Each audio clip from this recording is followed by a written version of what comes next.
We will now contrast the rational view of love with the entertainment view.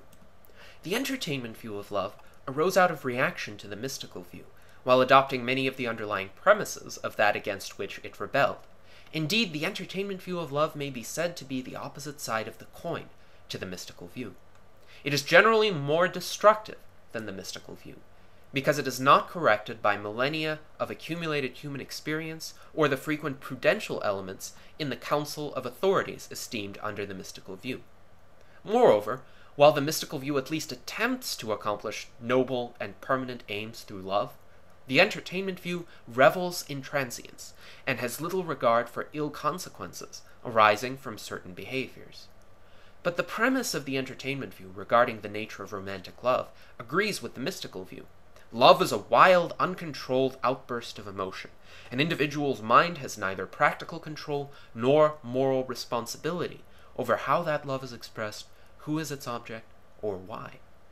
Yet while the mystical view seeks to check or redirect the wild passion toward the so-called higher things, the entertainment view embraces the wild passion, unchecked, and views any possible checks as unnatural and worthy of contempt. Under the entertainment view, love is an irresistible urge that demands to be sated, and will make one suffer miserably unless it is sated. The process of sating the urge is supposed to be, quote, fun. Hence the entertainment view's emphasis on so-called spontaneous or imaginative love-making. But once the urge is sated, it goes away, and life can return to its usual state. Love unfulfilled is suffering. Love being fulfilled is a pleasant diversion. Love having been fulfilled can be forgotten and its object discarded. The entertainment view vacillates between torment and oblivion, filling the gap between them with fun. While the rational view regards romantic or spousal love as arising out of the virtues of the object, the entertainment view could not care less for virtue.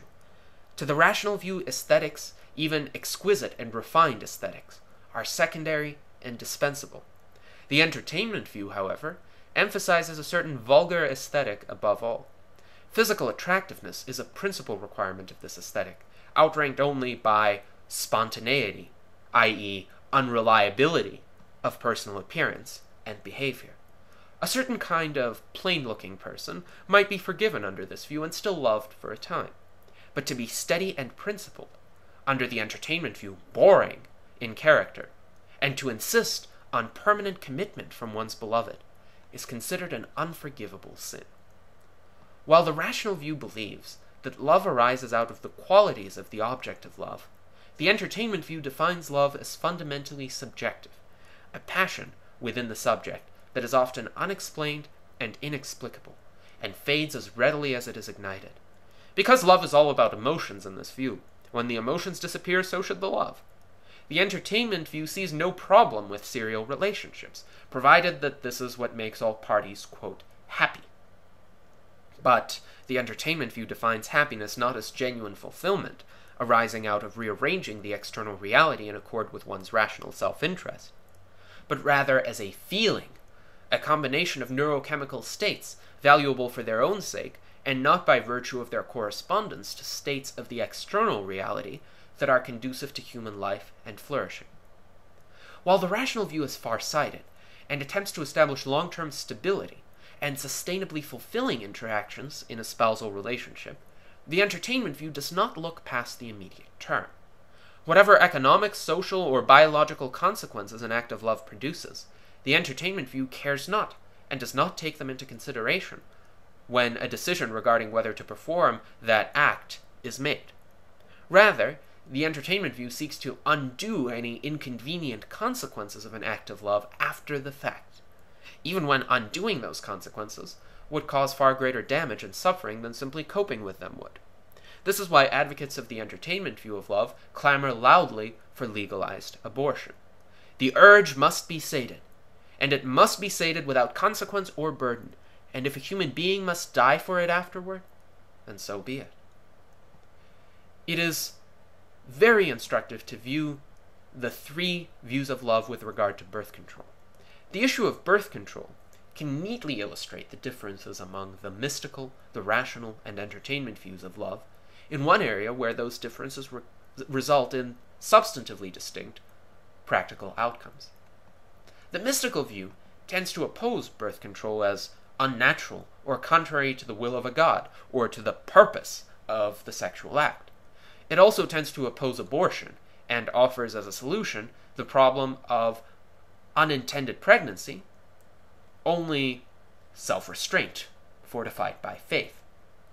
Not a very effective solution, all things considered. The rational view recognizes the need to accommodate ill consequences after the fact, if the damage from attempting to undo them is substantial. Thus, the rational view denounces abortion as the elimination of an innocent life, and therefore contrary to love for the innocent, and the destruction of human life, therefore murder. By comparison to these horrific offenses, any financial burden of supporting a child is insignificant.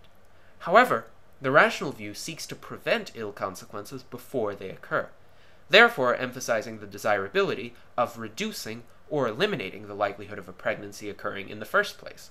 Therefore, the rational view embraces the use of contraception, which does not kill an already gestating fetus. The entertainment view is not per se opposed to contraception, but it does not take foresight into account, and therefore occasionally neglects to emphasize the use of contraception. Because it permits an ex post corrective to ill consequences arising from intercourse, the entertainment view is sometimes less stringent about ex ante preventative measures.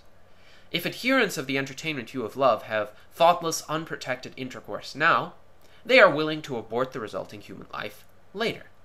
Contraception might be useful in avoiding all that fuss altogether, but there exist ways out of responsibility even if the contraception fails or is neglected. In conclusion, the brief outlines offered here are only a beginning for the convenient elaboration of the rational view of love and the corrective it offers to the two commonplace views of love in our time. The rational view of love should be studied and developed primarily because it aids tremendously in avoiding suffering in numerous crucial dimensions of human life. The mystical view imposes standards of perfection and restraint that are not fulfillable by nor relevant to most human beings. The entertainment view does not care for standards or discipline at all. The rational view, however, pursues success, happiness, and fulfillment in this world, and seeks to so approach love as to render it a powerful instrument in this pursuit.